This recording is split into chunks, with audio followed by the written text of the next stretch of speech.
Bueno, el primer método de captura de pantalla de este equipo consiste con la tecla de volumen arriba y la tecla lateral. Esa ya está, tocamos rápidamente y ya tendríamos esa captura de pantalla.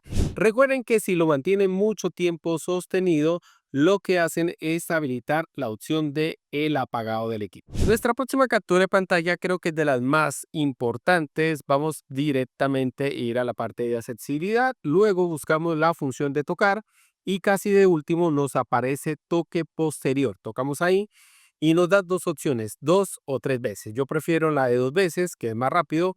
Busco la función que voy a hacer, en este caso captura de pantalla, y es tan sencillo, no sé, aquí se puede ver acá, toquemos acá